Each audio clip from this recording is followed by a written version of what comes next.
जरा सोचिए, आज जो आधुनिक महाराष्ट्र का नक्शा हम देखते हैं, क्या वो बस ऐसे ही खींच दिया गया था, या फिर इसके पीछे एक बहुत बड़ा ऐतिहासिक संघर्ष और हजारों कुर्बानियां छिपी हैं।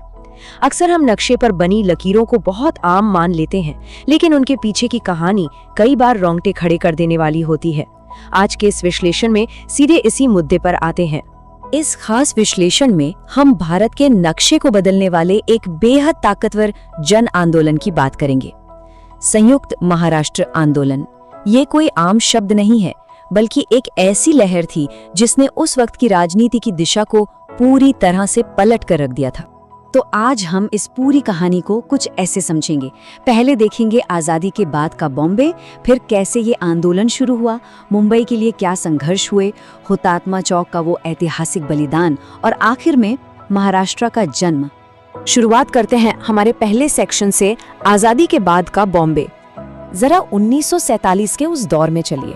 देश आज़ाद हो चुका था, लेकिन राज्यों की सीमाएं आज की तरह भाषाओं के आधार पर तय नहीं थीं। उस वक्त बॉम्बे स्टेट नाम का एक राज्य हुआ करता था, और ये कोई छोटा मोटा राज्य नहीं था, ये बहुत विशाल था। इसमें आज का महाराष्ट्र और आज का गुजरात दोनों शामिल थे। अब जरा सोचिए, जब मराठी और गुजराती दो इतने बड़े और अलग अलग भाषाई समूह एक ही प्रशासनिक छत के नीचे रहेंगे तो क्या होगा? जाहिर सी बात है, प्रशासन चलाने में भारी दिक्कतें आएंगी और आपसी टकराव तो होना ही था। और यहीं से शुरुआत होती है हमारे दूसरे हिस्से की, इस आंदोलन की। इन प्रशासनिक उलझनों और अपनी पहचान बचाने की जद्दोजहद ने धीरे धीरे एक स्पष्ट मांग का रूप ले लिया। मांग बिल्कुल साफ थी, मराठी भाषियों के लिए एक अलग राज्य। लेकिन देखिए, कोई भी आंदोलन बिना मजबूत लीडरशिप के खड़ा नहीं होता, है ना? केशवराव जेधे, SM जोशी, श्रीपादम वृद्धांगे, प्रबोधनकर ठाकरे और आचार्य प्रहलाद केशव अत्रे, ये वो प्रमुख नाम थे जिन्होंने संयुक्त महाराष्ट्र आंदोलन में जान फूंक दी। कमाल की बात तो ये थी कि इन सबकी विचारधाराएं एकदम अलग थीं, लेकिन फिर भी इन्होंने जनता को एक सूत्र में पिरो दिया। अपनी रैलियों, जोशीले भाषणों और लेखों के जरिए इन्होंने इस आंदोलन को इतना बड़ा बना दिया कि सरकार के लिए इसे नजरअंदाज करना नामुमकिन सा हो गया। अब आते हैं तीसरे और सबसे अहम हिस्से पर, मुंबई के लिए संघर्ष। हम सब जानते हैं कि किसी भी राज्य को चलाने के लिए एक मजबूत आर्थिक और सांस्कृतिक केंद्र चाहिए होता है, और उस इलाके का सबसे चमकता सितारा थी मुंबई। तो जब बंटवारे की बात उठी तो सबसे बड़ा और सबसे मुश्किल सवाल सामने आया कि मुंबई किससे मिलेगी। केंद्र सरकार उस वक्त भारी दुविधा में थी। उनका विचार था कि मुंबई को एक अलग केंद्र शासित प्रदेश बना दिया जाए, ताकि किसी एक राज्य का इस पर एकाधिकार न हो सके। लेकिन आंदोलनकारियों के लिए मुंबई कोई जमीन का टुकड़ा थोड़ी था, ये तो पूरी तरह से जज्बातों और पहचान की बात थी। मुंबई हमारी है, बस यही एक शक्तिशाली नारा हर तरफ गूंजने लगा। लोगों की मांग बिल्कुल स्पष्ट थी कि मुंबई के बिना महाराष्ट्र की तो हम कल्पना भी नहीं कर सकते। और जैसे जैसे ये मांग जोर पकड़ती गई, विरोध प्रदर्शन बड़े पैमाने पर होने लगे। आंदोलन सच में अपने चरम पर पहुंच चुका था। लेकिन इस चरम का अंजाम काफी दर्दनाक था। हमारा चौथा हिस्सा, हुतात्मा चौक पर बलिदान। दुर्भाग्य से जब भावनाएं इतनी गहरी होती हैं, तो इतिहास को अक्सर बहुत भारी कीमत चुकानी पड़ती है, 100 से भी ज्यादा। इसे सिर्फ एक संख्या के रूप में देखना बहुत बड़ी भूल होगी। ये वो भारी मानवीय कीमत है जो इस आंदोलन ने चुकाई। 21 नवंबर 1955 का दिन इस पूरे सफर का सबसे काला और दुखद दिन था। मुंबई में भारी विरोध प्रदर्शन चल रहे थे, और तभी पुलिस ने भीड़ पर फायरिंग कर दी। इस अकल्पनीय त्रासदी में 100 से ज्यादा लोगों ने अपनी जान गंवा दी।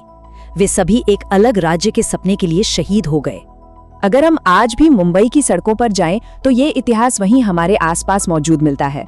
मुंबई के बिल्कुल दिल में उन शहीदों के सर्वोच्च बलिदान को याद रखने के लिए हुतात्मा चौक का निर्माण किया गया।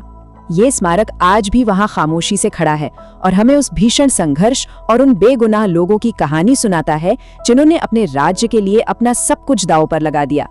ये इतिहास को आज के वर्तमान से जोड़ने वाली एक बेहद मजबूत कड़ी है। और अब हमारे विश्लेषण का आखिरी हिस्सा, महाराष्ट्र का जन्म। इतने खून पसीने और इतने बड़े बलिदान के बाद सिस्टम को तो बदलना ही था। राष्ट्र के नक्शे में वो आखिरी ढांचागत बदलाव जिसकी सालों से मांग हो रही थी, आखिरकार पूरा होने जा रहा था। जरा इस सफर को देखिए।